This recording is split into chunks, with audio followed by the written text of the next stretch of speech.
સુરત ચોક બજાર પોલીસે શહેરમાં મોબાઈલ સ્નેચિંગની ઘટનાઓને અંજામ આપતા 2 આરોપીઓને ઝડપી પાડી સ્નેચિંગ ગેંગનો પર્દાફાશ કર્યો છે।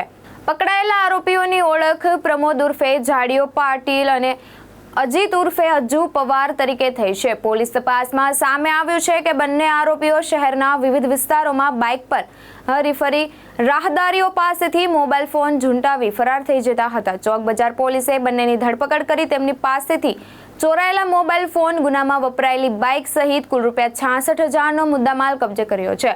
પોલીસ તપાસ દરમિયાન આરોપીઓએ ખટોદરા, કતારગામ અને ચોક બજાર પોલીસ સ્ટેશન વિસ્તારના મોબાઈલ સ્નેચિંગના 3 ગુનાઓને કબૂલ્યા છે, જેના આધારે 3 ગુનાઓનો સફળ ભેદ ઉકેલાયો છે। શહેરમાં વધતી સ્નેચિંગની ઘટનાઓને રોકવા માટે પોલીસે આવી ગુનાહિત પ્રવૃત્તિઓ સામે કડક કાર્યવાહી ચાલુ રાખી હોવાનું જણાવ્યું છે।